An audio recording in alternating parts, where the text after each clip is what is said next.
Buenas tardes. Iniciamos el nuevo capítulo del Balcón del Asesor en la Aldea Global. En este caso es el capítulo de India. Contamos con la presencia de David Álvaro García. Buenas tardes, David. Buenas tardes. David es el actual presidente de las nuevas generaciones del distrito de Tetuán del Partido Popular aquí en Madrid. Y bueno, David, todos somos conscientes de la situación que hay actual en España y sobre todo la que afecta mucho a los jóvenes españoles. Y en este caso, hablando de India, es uno de los países que destaca por ser donde hay mayores cerebros, sobre todo de la gente joven. Sabemos que tienes experiencia, has estado un tiempo en la India y nos gustaría que nos comentaras qué podemos hacer para evitar que nuestros jóvenes españoles se vayan a India y cómo podríamos evitar este posible desplazamiento. Bueno, en primer lugar, daros las gracias por invitarme, que os sigo con cariño y veo todo el serial de vídeos. Contestando a tu pregunta, creo que el problema fundamental es educativo. Uno se da cuenta de que los jóvenes salimos fuera en muchas ocasiones más que a buscar trabajo, a complementar nuestra formación. Y si miramos la situación de la educación española, vemos que estamos un poco flojos. Entre las 200 mejores universidades en el mundo no hay ninguna española y la gran mayoría son norteamericanas. En el caso de la India y en el caso de España, muchos de nuestros jóvenes van allí a estudiar. Sin embargo, dentro de las escuelas de negocio tenemos 5 entre las 100 primeras del mundo y 3 de las mejores son españolas a nivel europeo, y ahí vemos la diferencia entre el nivel educativo universitario y el nivel educativo de los máster o de la formación complementaria. Creo que hay que cambiarlo y que hay que cambiar el sistema educativo hacia algo más práctico. Al final, la gran mayoría de los jóvenes terminamos nuestros estudios sin tener un conocimiento práctico del trabajo que queremos desempeñar el día de mañana. Por lo tanto, más que un problema laboral, creo que es un problema educativo y que lleva aparejado un problema laboral. Y en este sentido yo creo que hay que huir de la autocomplacencia, pero es cierto que la situación está mejorando en el plano laboral. Cada vez hay menos desempleados. Hoy veíamos hace poco que tenemos 240.000 desempleados menos que hace un año, de los cuales 50.000 son jóvenes, y hay que seguir esa senda de la reforma laboral que lo ha marcado y seguir construyendo poco a poco el futuro de toda la juventud española. Lo que entiendo, David, es más un problema educativo a nivel universidad, es decir, hay que reforzar más. A nivel universidad y a nivel previo a la universidad. Y pongo 2 ejemplos siempre para que todo el mundo nos entienda. No tiene sentido que España genere anualmente más abogados que Gran Bretaña y Francia juntos. Y tampoco tiene sentido que la gran mayoría de los jóvenes que terminan el bachillerato no sepan quién es Adolfo Suárez en este país. Por lo tanto, creo que hay que introducir cambios y cambios notorios. Como joven político de este país, ¿cuáles consideras que son las debilidades y las fortalezas que hay en España? En mi opinión, creo que la mayor debilidad que tenemos es ese cierto complejo de inferioridad sobre nuestros socios europeos, ese sentimiento de un poco de decaimiento, de pensarnos en una situación inferior a los de al lado, y que al final lo que nos lleva es a concluir todo con esa famosa frase de bueno, es que somos así, somos españoles, es nuestra mentalidad.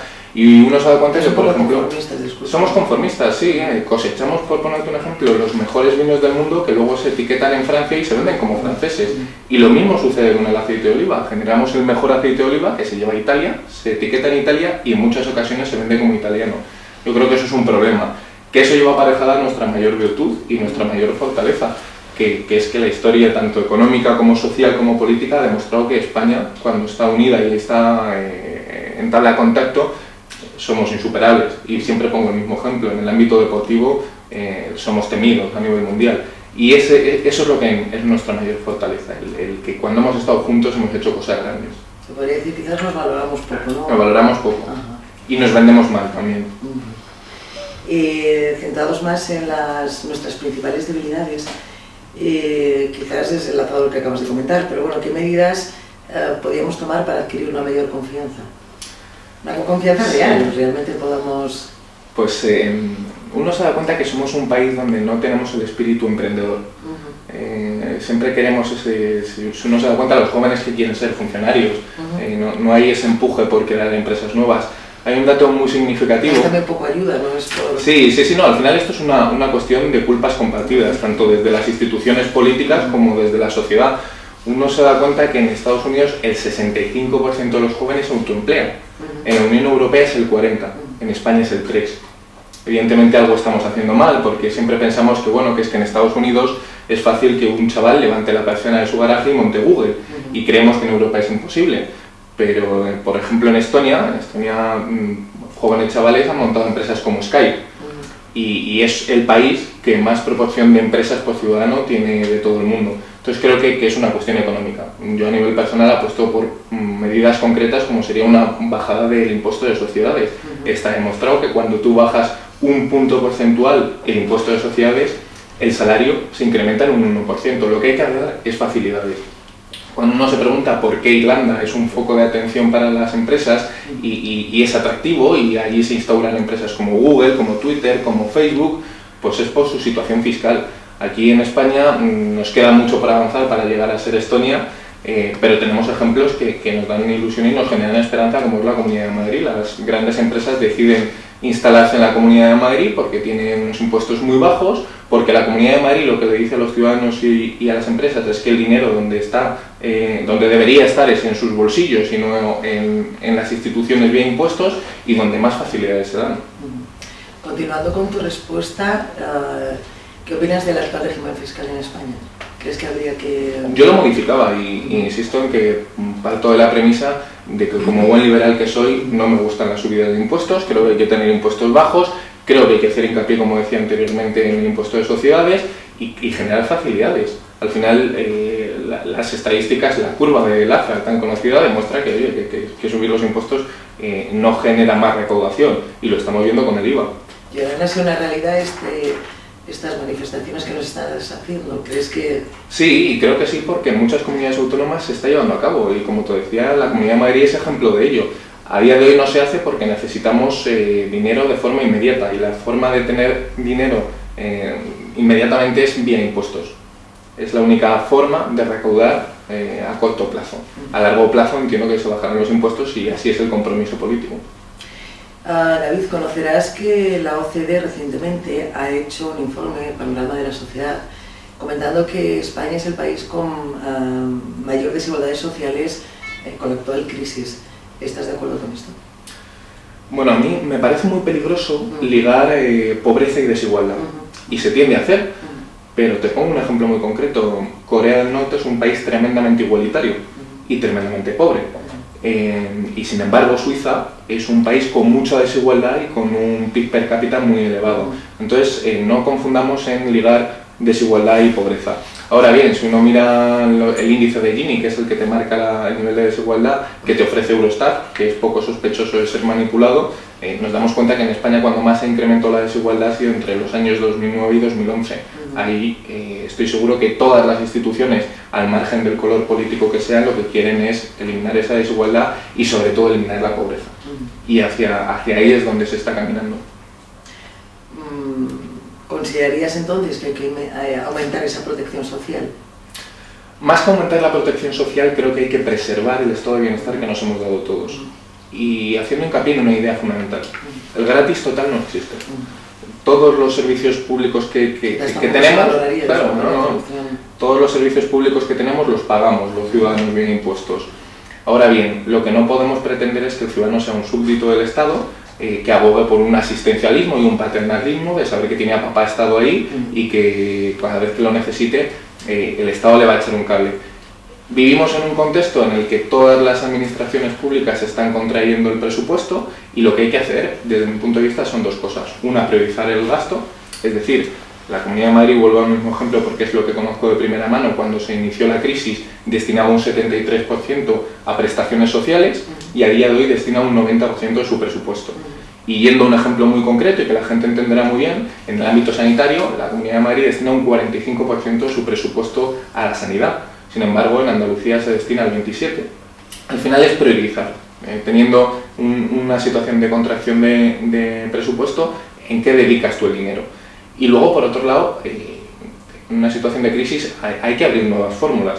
Tenemos, en mi opinión, que apostar por colaboración público-privada en ámbitos de los servicios públicos, sin que esto suponga una disminución de la calidad del servicio que perciben los ciudadanos, pero tanto en el ámbito educativo, en el ámbito sanitario, hay que abrirse a nuevas fórmulas de colaboración. Toda esta situación actual, ¿cómo consideras que afecta al punto de vista, o sí, al concepto que tienen los países que nos rodean? ¿Qué es lo que consideran que está pasando en España? ¿O en las reuniones que tenéis vosotros, ya te digo, como en los diferentes países, ¿qué impresión os da? ¿Qué opiniones tienen? ¿O cómo? Pues desgraciadamente España ha vivido años... Había situaciones muy similares. España ha vivido años de mucho descrédito internacional, en los que veíamos a nuestros socios europeos tomando medidas y actuando para mitigar la crisis, y aquí no se querían ver y no se tomaban medidas. Apostábamos por alianzas de civilizaciones, por los planes E, que al final esto responde a una política keynesiana de gastar, la famosa frase de cavar hoyos para volver a taparlos, pero que bien es cierto que si el propio Keynes viese lo que se está haciendo en su nombre, a lo mejor se llevaría más de un disgusto, porque nos olvidamos que Keynes era el que nos decía que en épocas de bonanza económica teníamos que guardar el dinero para cuando viniesen maldadas. Eso cualquier socialdemócrata tiende a olvidarlo. Entonces ahora se están asentando los mimbres de esa confianza y de esa credibilidad internacional. Ahora en Europa y a nivel internacional nos ven con otros ojos. Volvemos a vivir aquello que se vivió hace bastantes años, en los que se pasaba de poner a España de ejemplo de lo que no había que hacer a hablar del milagro español y que se estudiase en las universidades, y ahora se está volviendo a hacer. Como broche a esta entrevista, David, y como bien has conocido, tú tienes una relación muy cercana con el ciudadano de pie, y sobre todo una lucha, insisto, por saber la opinión del ciudadano de en torno a 30 años, 25, 35 años. ¿Qué opinión tiene este ciudadano con toda la situación actual? Hablamos de la crisis, bueno, con todos los problemas que les está afectando directamente. Bueno, el ciudadano está enfadado, y eso te lo enseñan las encuestas del CIS, donde ves que el 40% de los jóvenes consideran que uno de sus principales problemas son los políticos y la mal llamada clase política. Pero no hablo tanto ya de esas encuestas que quizás son muy frías en muchas ocasiones. Hablo de ese trato, insisto, tan cercano que tienes con ellos, que te manifiestan. La gente, en primer lugar, el enfado, y después la sorpresa de ver a alguien joven que decida implicarse en la política y desde un partido político, porque luego hay mucha gente que se implica en la vida política desde la sociedad civil, que me parece encomiable. Ahora bien, la gente lo que te dice es que su principal problema es el paro, es la frustración por ver que han complementado su formación con distintos grados, con máster, con estudios en el extranjero, y que no pueden encontrar trabajo. Y yo creo que esa es la principal preocupación de cualquier joven y de aquel que no es joven, porque al final también hay que tener muy claro que las preocupaciones de los jóvenes no se diferencian tanto de las de cualquier otra persona. Imagino, David, que en más de una ocasión te habrá consultado pues un estudiante, tiene su carrera, tiene su máster, y viendo que no hay trabajo en España se van fuera. ¿Qué le contestas a ese joven recién licenciado? Le contesto que en primer lugar que son unos valientes. Entiendo que es muy duro, Son unos valientes porque salir fuera cuesta, y más para un joven que en muchas ocasiones no ha salido de casa. Y les entiendo... ¿Les motivarías para que se quedaran en España? Yo les motivaría a que hiciesen lo que ellos considerasen. O sea, al final es verdad que la globalización a lo que nos ha llevado es a que no podemos caer en una autarquía laboral. Es decir, ahora ya la gente no piensa en voy a trabajar enfrente de mi casa. Pues en determinadas circunstancias hay gente que se va a buscar trabajo fuera o que les apetece vivir la experiencia. Yo además, a nivel personal, me fui un año a vivir a Irlanda, estuve trabajando en Irlanda y luego volví a España y complementé mi formación. Al final es una decisión personal, pero es cierto que países como Suiza o Gran Bretaña envían anualmente una media de 15.000 jóvenes fuera a complementar su formación, a buscar trabajo, a fortalecer el idioma o a vivir la experiencia.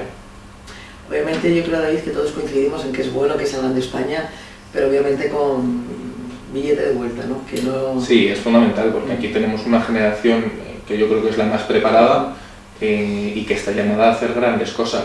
Y a mí lo que me encantaría es que los jóvenes no tuviesen que salir, eso punto número uno, y punto número dos, que el que salga lo haga convencido de que es lo mejor para él.